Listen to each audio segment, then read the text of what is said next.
Hey guys, Metal Viking 82 here, back with more of my CD collection. Yes, as you can see, I'm back to using my usual angle. I had to go kind of, as I put it, old school the last couple videos just because, there was just no way I could, kind of get down here and bring everything down, do the videos down here. And I just really didn't feel like dragging all that stuff down anyway, just because I wanted to get that part over with, because I'm really, really, really wanting to get to my black and death metal collection, but I've still got a couple videos to go before I can get to those.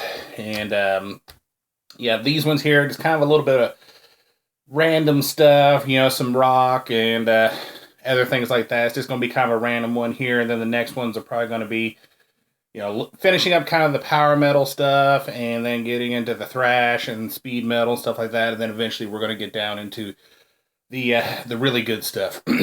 But first off is a band that only reason I've actually still got this one is because it's autographed, and I found it autographed like super cheap at a half price books. I can't believe they didn't realize that, it was signed and everything.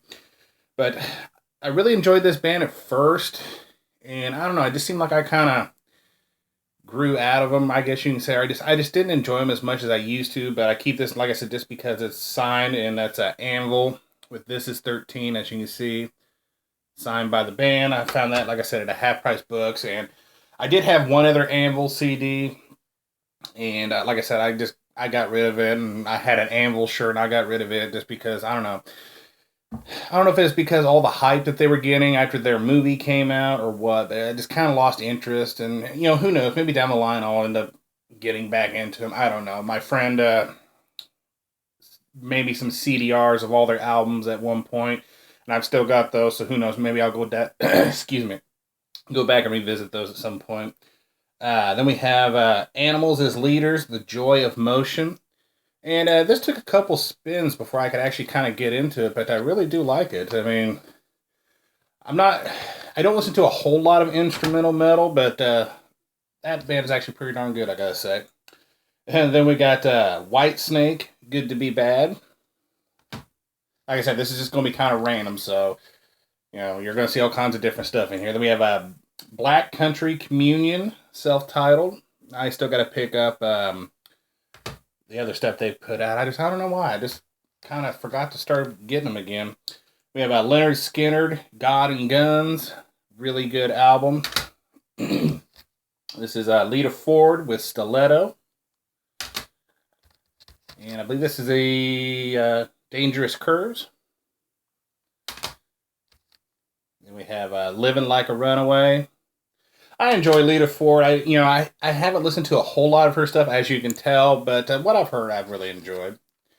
Uriah Heep, Demons and Wizards, and if some of these I've shown before, I apologize. They just kind of got shuffled around while I was trying to reorganize things. So if I've shown some of these before, I apologize ahead of time. But hey, you get a second look.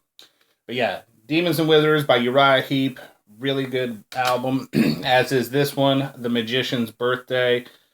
Really getting into Uriah Heep. And some will probably make fun of me for this one, but I actually, several songs off of this, I remember hearing on the radio, and I always enjoyed them, and I just decided to pick up the album, and it's solid. I mean, I honestly can't find a bad thing to say about it, and that's Boston, self-titled. I know the whole old saying, if a band is named after a city, they can't be good, but those guys are actually pretty damn good. Then we have, hold on a second here, got these a little out of order. Scorpions, Love at First Sting. I do enjoy the Scorpions, but I only have a couple, and the other one I have is Sting in the Tail.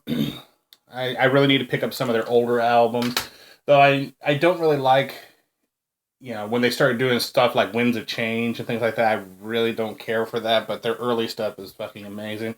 This one I bought because I knew Lemmy was in the band, and when I picked it up, I saw he was like the second person listed as doing bass and vocals, as well as rhythm. It says rhythm and lead guitar on Lost Johnny. That's a Hawkwind, Hall of the Mountain Grill. Interesting stuff. I like it, but I need to give it some more listens before I decide if I'm going to pick up any more Hawkwind stuff. I mean, if anything, I'll pick up anything that has Lemmy on it, just because Lemmy's awesome, and by the way, rest in peace, Lemmy, once again. And then we have Fastway, self-titled. This is Yeah, Fast Eddie Clarke's band after he left Motorhead. I remember hearing some stuff off of a soundtrack that I had, at least one song, and then I found this in Half Price Books. I was like, all right, I'll give that a shot. You can make fun of me all you want for this one too. I don't care. Vixen, self-titled. I do like my '80s, metal. As you can tell by one of my last videos, I do like some glam metal and some '80s metal. 80s rock metal, whatever you want to call it. I know some people don't include stuff like Vixen in that as real metal, but whatever. Blue Oyster Cult, Fire of Unknown Origin. I do have a Cultosaurus erectus, I think is what it's called. I got that for free from Hell's Headbangers order. I do enjoy Blue Oyster Cult, though I really need to dig further into their catalog. Yes, and this is probably going to come as a shock to some people as well, but I do enjoy this woman and her music. She has a great voice. Pat Benatar, In the Heat of the Night. I actually had a gift certificate or like a gift card or whatever for, I think it was a Kmart. And I found this in there and I used it on there. Pat Benatar, she's awesome. I don't care what anybody says. You can laugh at me all you want. I do enjoy some Pat Benatar. And this guy, I love his music. I still need to get more, as you can tell after this. Ted Nugent, Cat Scratch Fever, just a classic album. And then, of course, Love Grenade, which is actually next. These are actually the first two Ted Nugent albums I ever picked up, and I really need to pick up more. Then we have The Darkness with Permission to Land. Yeah, these guys are just fun to listen to. They're not the greatest band out there in the world, but I mean, how can you go wrong with a song like I Believe in a Thing Called Love? I remember watching that video for the first time, and I was just like, yeah, this band is fucking awesome.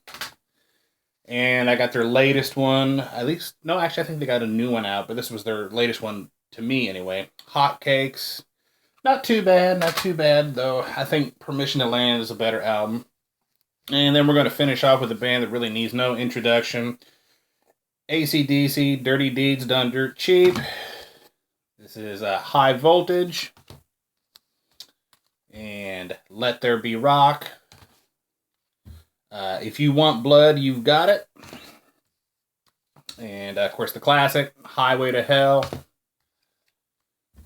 Back in Black. For Those About to Rock, We Salute You. Flick of the Switch. Who Made Who. The Razor's Edge, which actually, there's actually a barber shop just down the street from me. It's called The Razor's Edge. Ballbreaker.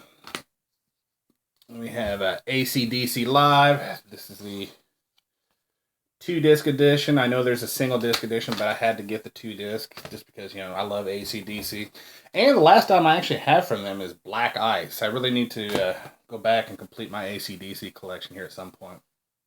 But yeah, that's going to do it for this part of the collection. I've still, like I said, we're going to still be showing a little power metal and then getting into the thrash and speed metal, and then we're going to get into the good stuff, like I said before.